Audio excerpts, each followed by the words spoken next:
Members, this bill really has a lot less to do with bullying than it does about advancing a social agenda of a radical special interest group, OutFront Minnesota.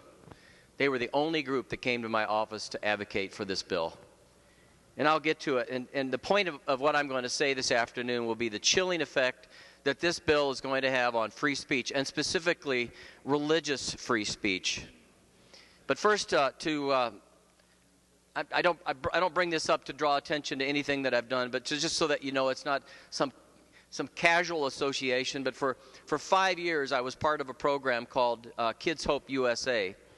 And every Friday, for an hour, I'd go into a Rochester public school during the school year, of course, and I would help mentor an at-risk child selected by the school system as someone with the need to have a consistent adult in their life, so that they knew that they had value and worth, and it would help them many ways, but specifically even academically, to help them advance in academics. But to understand, Kids Hope USA is a Christian organization that matches up a church with a school and a community, provides some training to the mentor, and then evaluates, reviews, and makes sure that that training is done and that the student's needs are being met. And there's a reporting relationship with the teacher and the administrator, the church administrator, the program, and the mentor. So I did this for 5 years. And one thing that I will tell you is that you receive in the training that there can be no proselytization. There is no religious speech at all during the mentoring session. So the hour I spent was just quality time with this child. But here's what I remember when this topic came up, is how well run that school was when it came to bullying, or actually not bullying, but respect.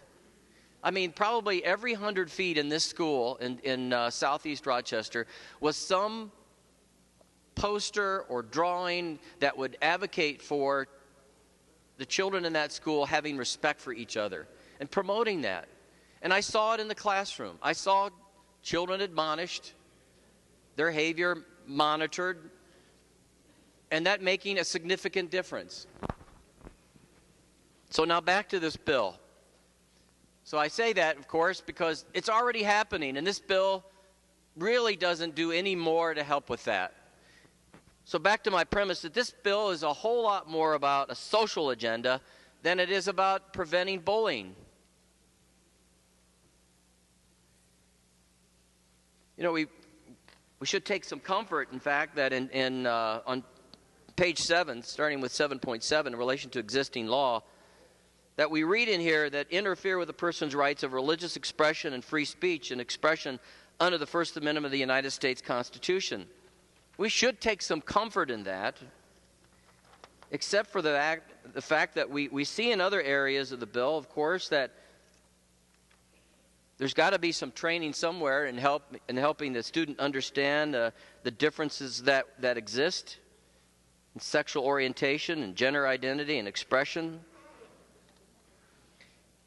And here's where I feel that we're going to see a definite chilling effect on religious expression in schools. For you see, rightly so, in fact, 2 previous speakers have spoke to the bullying of people in America over issues of gay rights. But it's completely different in the school system, folks. It's completely different. Why? Because the courts, in fact, have given school districts far more broader powers to regulate speech. So, Representative Dabney, will you yield for a question? He will yield. Representative Benson. Thank you, Madam Speaker. Representative Dabney, are you aware of the Morgan Hills Unified School District case?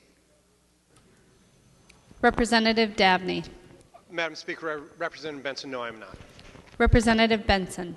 Well, it's a case that, in fact, was just adjudicated in the 9th District Court most of you will probably remember it as soon as I say that what happened was, in fact, that on a Cinco de Mayo day, a group of students decided to show their patriotism and wear their American flag T-shirts. What happened? The students were told they either had to turn the T-shirts inside out or go home. Well, the students didn't much care for that, and they filed suit. They filed suit, and on February the 28th of this year, what happened? The district court decided in the favor of the school district. They had the right to regulate that speech in order to protect the other students, create an atmosphere of learning. The people of Minnesota, your school district can regulate your speech of your child. We're going to have a chilling effect on the religious freedoms and speech in schools because an advancement of a social agenda that may go against your traditional religious values.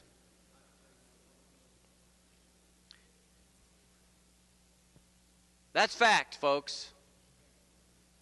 School districts can regulate the speech of your children. Now, I want to point out that annually for a number of years we've had Meet You at the Poll. Many of you remember that. Probably some of you have even participated, I know I have,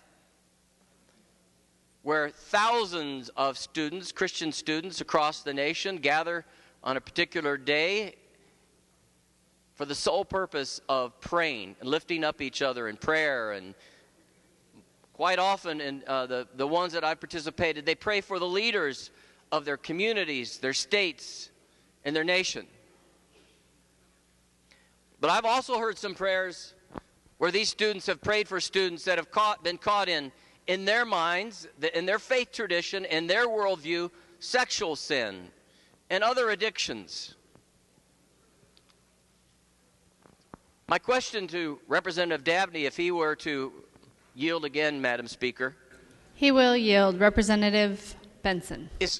And not that I'm advocating for this to happen, but what if it should happen that in a large group of Christian students, and they maybe wore some Christian T-shirts or something, Christ saves or the cross or something of that nature, and a half a dozen of them begin praying, and they all are usually prayers that are out loud. They don't always have to be. And they begin praying specifically, not for individual students necessarily, but some of the things that I just talked about. Might that be construed under this bill as having the potential for the need to regulate their speech so as to not create a hostile environment? Representative Dabney. Thank you, Madam Speaker. Thank you, Representative Benson, for your question. Let's come back to the bill. The bill deals with behavior, not belief. Again, let me say that again. It deals with behavior, not belief. And it deals with, if you look on page 2, line 22, behavior that is intimidating, threatening, abusive, or harming. And then I would also direct you may be particularly interested in the language on 7.3 to 7.6. This is brought from federal legislation that was pushed by cultural religious conservatives in the 1990s during the Clinton presidency. And it says, the commissioner must post on the department's website information indicating, and this is where we get to mirroring federal law that was advocated for by religious conservatives, that when school districts and schools allow non-curriculum related student groups access to school facilities, the district or school must give all student groups equal access to school facilities, regardless of the content of the member's speech. It's that language in federal statute reinforced here in House File 826 that I'm asking you to concur with today that protects groups like the Let's Gather at the Poll organizations. Representative Benson. Well, thank you, Representative Dabney, but You didn't answer the question.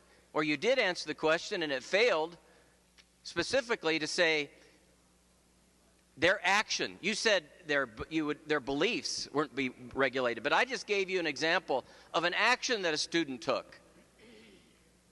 And in this case, this student said something that could rise to the subjective level of harassing an individual. We don't regulate what students show up the poll.